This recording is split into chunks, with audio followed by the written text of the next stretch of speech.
Hi friends, welcome to legal X channel. So ఈరోజు మనము interpretation of స్టాటస్లో ఒక important topic అనమాట, మిస్చెఫ్ రూల్ అంటేనే. సో ఇంతకుముందు మనకు వేరే ఇట చదువుకున్నాం కదా, మనం గోల్డెన్ రూల్ అవన్నీ చదువుకున్నాం కదా. సో ఇంకోటి ఏంటంటే మనకు మిస్చెఫ్ రూల్ అనమాట. సో ఇది ఇట చాలా ఇంపార్టెంట్, మనకు లాంగ్ ఆన్సర్లో షార్ట్ ఆన్సర్లో మనకు కంపల్సరీ వచ్చే క్వశ్చన్ అనమాట. రెండిట్లో ఏ దాంట్లో వస్తుంది అనమాట. So the word meaning, okay, mischief అంటే ఏంది, మీనింగ్ అంటే ఏంది అంటే ఏదైనా ప్రాబ్లము, ఏదైనా డిఫెక్ట్, ఏదైనా లూప్ హోలు లేదా ఏదైనా వీక్నెస్, ఇది అనమాట. ఓకే, సో ఏదైనా తప్పు చేయడం అనమాట, తప్పు జరగడం అనమాట. So in this mischief rule, okay, mischief refers to a defect or a problem in the old law. So మనం లాలో చూస్తున్నాం కదా. సో మిస్చెఫ్ అంటే ఏంటంటే ఆల్రెడీ ఎగ్జిస్టింగ్ లాలో ఏదైనా ప్రాబ్లము, ఓకే, ఏదైనా డిఫెక్ట్ ఉండడం అనమాట. ఎందుకంటే ప్రతి ఒక్క మనిషి అనేది 100% కరెక్ట్ ఉండరు కదా. ఒక్కొక్కసారి ఏంటంటే మనం లా క్రియేట్ చేసేటప్పుడు ఆ టైంకి అనుగుణంగా చేస్తుంటారు అనమాట. సో తర్వాత ఏంటంటే అది ఇన్వాలిడిటీ కావచ్చు ఒక్కొక్కసారి. సో దాని మీనింగ్ ఇట్లా మార్చవచ్చు, ఎందుకంటే మనకు డే టు డే అనేది ఏంటంటే మొత్తము చేంజ్ అయిపోతుంది కాబట్టి, సొసైటీ చేంజ్ అయిపోతుంది కాబట్టి ఒక 10 years బ్యాక్ చేసిన చట్టం ఇప్పుడు వర్తించాలంటే ఏం లేదు. సో అది డిఫెక్ట్ కావచ్చు అనమాట. అప్పుడు ఆ టైంలో అది కరెక్ట్ ఉండొచ్చు, ఈ టైంలో అది డిఫెక్ట్ కావచ్చు అనమాట, ఏమైనా ప్రాబ్లం ఉండొచ్చు. సో దాన్ని మిస్చెఫ్ రూల్ అంటారు. మిస్చెఫ్ అంటే ఏంది, ఎగ్జిస్టింగ్ లాలో ఏదైనా ప్రాబ్లము లేదన్నా డిఫెక్ట్ ఉంటే దాన్ని మిస్చెఫ్ అంటారు అనమాట. సో దీన్ని హెడ్ అండ్ రూల్ అంటే అంటారు అనమాట. ఎగ్జామ్లో ఏంటంటే అంటే ఇప్పుడు హెడ్ అండ్ రూల్ గురించి రాయంటారు అంటారు అనమాట. హెడ్ అండ్ రూల్ అన్నా మిస్చెఫ్ అన్నా ఇప్పుడు చూస్తుంటారు కదా. హెడ్ అండ్ రూల్ అంటే ఇది హెడ్ అండ్ రూల్ అన్నా మిస్చెఫ్ అన్నా లేకుంటే పర్పసివ్ రూల్ అన్నా ఏదైనా సరే ఒకటే అనమాట. ఓకే, సో మనం ఏది ఇచ్చినా, పర్పసివ్ రూల్ వచ్చినా, మిస్చెఫ్ రూల్ వచ్చినా, హెడ్ అండ్ రూల్ వచ్చినా ఇదే ఆన్సర్ అనమాట. Though the mischief is also called a purposive rule because it focus on the purpose of the law. Okay, the court try to understand the why the law was made. So ఇదేంటంటే దీంట్లో main ఏంటంటే court already existing లా ఎందుకు create అయింది అనేది చూస్తుంది అనమాట. ఇప్పుడు కొత్త లా ఇట ఎందుకు క్రియేట్ అయింది, ఎగ్జిస్టింగ్ లా ఏముంది అనేది చూస్తుంది అనమాట. సో అందుకోసమే దీన్ని పర్పసివ్ లా అంటారు. So the mischief rule is also called Heydon's rules. Okay, because it was explain in Heydon's case. So దీంట్లో ఏంటంటే ఎప్పుడో ఇది పాతకాలంలో 1584లో, ఓకే, సో ఈ కేసులో మనకు ఈ రూల్ క్రియేట్ అయింది కాబట్టి దీన్ని హెడ్ అండ్ రూల్ అంటారు అనమాట. Okay, it is also called the mischief rule because the court try to remove the mischief, okay, that the law was made to solve. So mischief rule ఎందుకంటారంటే already ఏదన్నా defect ఉన్నా, ఏదన్నా problem ఉన్నా, ఏదన్నా అది court solve చేయడానికి వస్తుంది కాబట్టి ఇది మిస్చెఫ్ రూల్ అంటారనమాట. In the Hayden case the court said that judge should answer 4 questions before interpreting the law. So ఈ కేసు మనం చూద్దాము. సో ఈ కేసులో ఏంటంటే జడ్జ్ ఏదైనా సరే ఇంటర్ప్రిట్ చేసేటప్పుడు ఈ 4 points చూడాలి అన్నట్లు చెప్తుంది అనమాట. సో మనకు మెయిన్ ఏంటంటే లిటరల్ రూల్ ఉంటుంది ప్లస్ గోల్డెన్ రూల్ ఉంటుంది. మ్యాక్సిమం అవి రెండే ఉంటాయి అనమాట. సో ఇన్ కేస్ ఏదైనా స్పెషల్ కండిషన్ వచ్చినప్పుడు మాత్రం మిస్చెఫ్ రూల్ ఇటు వస్తుంది అనమాట. సో ఇక్కడ వచ్చేసి 4 points లేనిది ఫస్ట్ది what was law before. Okay, the act was passed, new act passed. New act pass, in case new act pass చేసి ఉంటే న్యూ యాక్ట్ పాస్ చేసే ముందు ఇంతకుముందు లాలో ఏముంది అంటే మనం తెలుసుకోవాలన్నమాట. ఇంకోటి what was the problem or defect that the new law was made to solve. Okay, in case లా ఏదైనా కొత్త లా క్రియేట్ చేసి ఉంటే ఇంతకుముందు లాలో ఏం ప్రాబ్లం అనమాట, ఏం డిఫెక్ట్, ఎందుకు క్రియేట్ చేసారు అనేది అర్థం చేసుకోవాలన్నమాట. What solution did the legislation provide through a new law. So in case legislators కొత్తలా క్రియేట్ చేసి ఉంటే ఏం సొల్యూషన్ ఇచ్చారు, ఇన్ కేసు ఇవ్వకపోతే కోర్ట్ అనేది ఏం సొల్యూషన్ ఇవ్వచ్చు అనేది కోర్టు ఆలోచిస్తుంది అనమాట. Why did the legislator make this new law and what is the real purpose. So ఈ కొత్తలా క్రియేట్ చేశారు కదా, ప్రాబ్లం ఉంది కదా, ఎందుకు ఇది క్రియేట్ చేశారు అనేది అయితే చూడాలన్నమాట. ఓకే, ఫస్ట్ది ఏంది, ఇంతకుముందు లాల ఏం, what was there in before, what was the last before అంటే ఇంతకుముందు లాలో ఏముంది అనేది అడుగుతున్నా అనమాట. ఇంకోటి దాంట్లో ఏం ప్రాబ్లం ఉంది, ఏం డిఫెక్ట్ ఉంది అనేది, మనకు సొల్యూషన్ ఏమి ఇచ్చారు కొత్త దాంట్లో అంటే. సో మెయిన్ ఇంటెన్షన్ ఏంది, రియల్ పర్పస్ ఏంది అనేది ఇదనమాట. సో ఈ 4 పాయింట్లు మనం రాయాలన్నమాట. So purpose of the mischief rule, okay, the purpose of the mischief rule is to remove the problem, okay. So మనకు యాక్ట్లో ఏదైతే ప్రాబ్లం ఉందో దాన్ని తీయడానికి అనమాట. That extend in the old law and make the new law effective by giving the correct solution. In case new law లేకపోతే దాన్ని తీసేసి మనము కొత్తది ఇస్తామన్నమాట, కొత్త తీర్పు అనేది ఇస్తారనమాట, ఓకే. సో ఏదైతే ప్రాబ్లం ఉందో ప్రాబ్లం తీసేసి. So applicability of the mischief rule, okay. So ఎట్లా అప్లికబుల్ అవుతుంది? Normally the court should follow the exact words of the law, okay. It can go beyond the words only when it is absolutely necessary. So జనరల్గా ఏంటంటే మనకు legislators ఎవరైతే లా create చేసారో వాళ్ళని కంపల్సరీగా follow కావాలన్నమాట, ఓకే, జనరల్గా. సో కొన్నిసార్లు ఏంటంటే నిజంగా మొత్తం తప్పు ఉందన్నట్లు ఏంటంటే కోర్టు ఇంటర్ఫియర్ అయ్యేసి దాన్ని మార్చుతుంది అనమాట, ఓకే.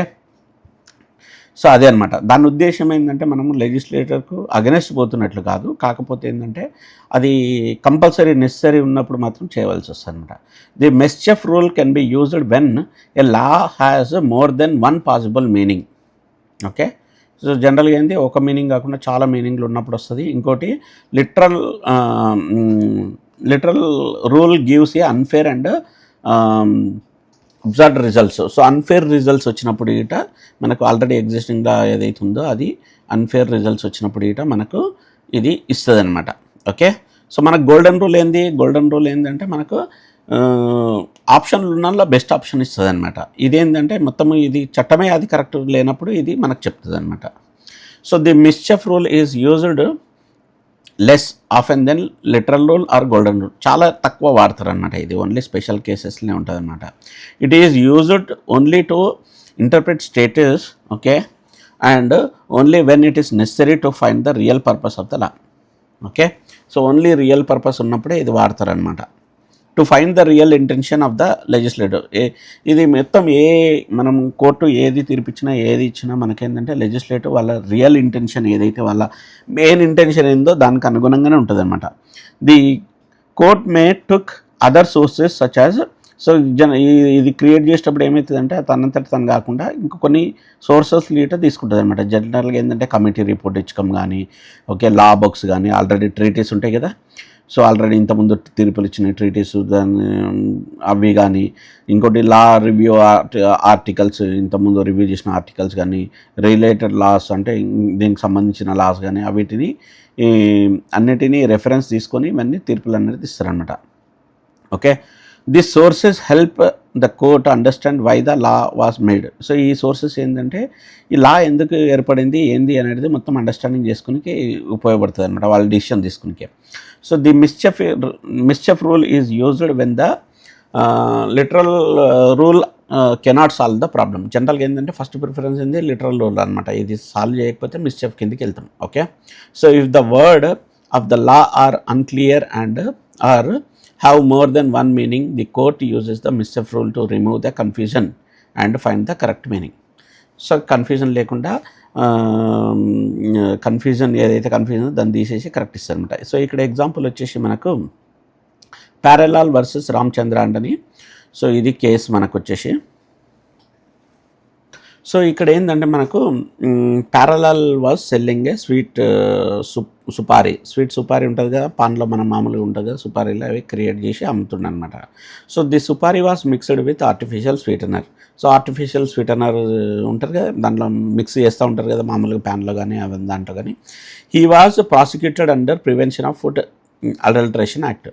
సో దానివల్ల ఏదో ఇష్యూ జరిగింది, అందుకోసమే prevention of food adulteration act కింద అతన్ని అరెస్ట్ చేసిండు. కానీ ప్యారలాల్ ఏం చేస్తాడంటే అతను ఆర్గ్యూ చేస్తాడనమాట, supari is not a food item. బాబు ఇది సుపారీ అనేది ఫుడ్ ఐటమ్ కాదు, మీరు ఫుడ్ ఇన్స్పెక్షన్ వాళ్ళు మీరు ఎట్లా చేస్తారు అంటని ఈ యాక్ట్ నాకు అప్లై కాదు అంటని చెప్తారనమాట. అప్పుడు ఇష్యూ ఏంటంటే the main question before the court was whether the sweet and supari is a food under the prevention of food adulteration act. So issue ఇది ఫుడ్డా కాదా అనేది మెయిన్ ఇష్యూ అనమాట. ఫుడ్ అయితే వారిని అరెస్ట్ చేయొచ్చు, ఫుడ్ కాకపోతే ఏంటంటే ఇది ఈ చట్టమే వర్తించదు కాబట్టి ఇట్లా. సో అప్పుడు ఏం చేస్తుందంటే జడ్జి ఏం చేస్తారంటే జడ్జిమెంట్ ఎట్లా అంటే supreme court held that the dictionary meaning of a word is not always the correct legal meaning. So మనకు ఏదైతే చట్టాలు ఉంటాయి కదా, దాంట్లో ఉన్నాయన్నీ కరెక్ట్ అనేది రాయరు అనమాట. ఎందుకంటే అన్ని ప్రతిదీ డీటెయిల్గా అనేది రాయరు. అదేంటంటే మనం కోర్ట్ అనేది చేస్తారనమాట. The court should apply the mischief rule and consider the purpose of the law. So ఆ లా ఎందుకు